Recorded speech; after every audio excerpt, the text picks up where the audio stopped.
Good morning. Hi, I'm Mrs. Carroll. I am the principal here at this elementary school. Who am I speaking with today? I'm Emily Carroll. It's nice to meet you. It's wonderful to meet you. We're so excited to get to know you better. And we just have a few questions to learn a little bit more about you. So we've had a lot of applicants for this position. What are some reasons that we should hire you? Because we have a lot of applicants that might have more experience and more credentials. Thank you for having me here. Um, though my degree is not a teaching degree, I do have experience in the teaching field. Um, for the past 2 years, I was a teacher at the kindergarten and the first grade level. I'm currently working on getting my teacher certification. I was a part of the bridge program at this school district to gain my teaching experience while I was going to school. Though I do not have a SPED certification yet, which is what this job would require eventually, I have worked with children with varying needs in the classes I have taught, such as children with behavioral issues, children with varying academic needs, and I really am very excited and really drawn to working in a life skills environment. That's really where my heart lies. And though I don't have these certifications yet, I do plan and will work very hard on doing the necessary classes, necessary trainings, and the necessary tests to complete this. That's wonderful. I just have a few more questions. That's really good to know. I can hear that you have these experiences. What other things do you think you can offer the school? Well, I think there's a lot of things I can offer the school. One of my biggest philosophies in teaching, yes, teachers are there to teach academics, but first and foremost, I really want to represent a stable person for the child, not only academically but emotionally and psychologically.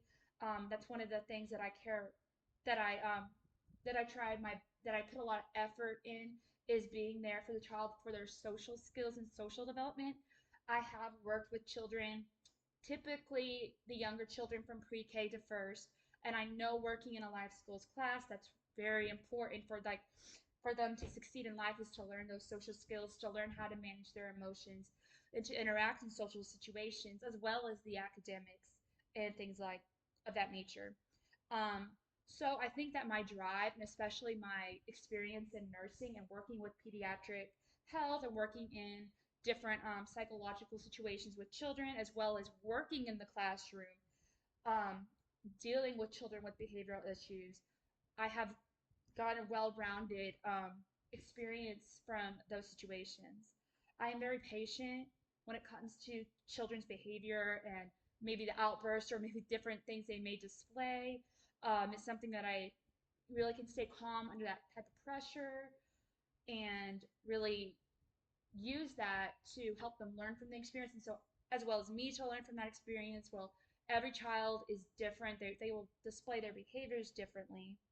And I'm willing to learn from that and grow from that and grow with them in their new endeavors. So yes, I think that my patience, my willingness to learn, my academic prior knowledge is I can will help me bring a lot of a lot of greatness to these students' lives. That's wonderful. It sounds like really great experiences you've had. Let me just check my notes here so I can make sure that we answer everything we need to answer, because it is very important that we get a very highly qualified person. Yes, ma'am. Um, what about a time? Tell me about a time that you had to solve a difficult problem. Oh, that's a good question. Well, as you know, being a teacher, there are many difficult problems can arise, multiple problems can arise on a daily basis. So one situation particularly stands out to me with my first year in teaching. I was in a kindergarten classroom. It was my first year teaching. I didn't really have the ability to learn from a mentor, nor did I have a team that was willing to help and guide me and teach me in these new teaching skills that I was learning. With that being said, I was dealt with a very challenging class, though I loved them very much. Um, a student that particularly comes to my mind is a student who would have very much behavioral outbursts, whether that would be yelling, screaming at other students, hitting himself or others, and that was just one of the many students that were in that classroom that would display these type of behaviors. Difficult situations arose quite often because I would either have to rely on no one to help, no one to support when I needed them, and learn how to manage the situation and de escalate the situation on my own. And if I did have help, I wasn't really given the guidance on how to deal with it later in the future.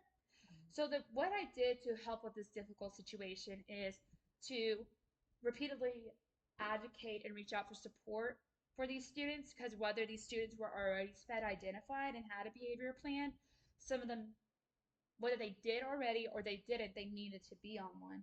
So my lack of knowledge wasn't going to get in the way of their education, and nor the people's willingness to meet me halfway either. So I managed this difficult situation by pushing and advocating for knowledge on how to deal with these types of behaviors and what I can do to document and to ensure this child still receives the best education while making sure everyone else in the classroom is safe and feeling supported. So I I reached out to many SPED teachers, I reached out to many of the admin team, and in the long run, I learned so much from those experiences. From this experience, from that classroom in particular, having dealing with so many um, behavior problems that arose, I really learned a lot on how to deal with high stress situations um, in the classroom, having to know when it's tier one, for example, where I can handle in the classroom, and when it's going up to tier two or tier three, and that's when there's no turning. You have to call for help. It's a danger to themselves or others. So I did learn a lot in that aspect, as well as just really learning how to just love the children and yeah. That sounds like a very meaningful experience you had. Thank you so much for coming in today. It's wonderful getting to know you, and I look forward to speaking with you again soon. Thank you. I look forward to speaking with you again soon too. Nice to meet you. Nice to meet you too.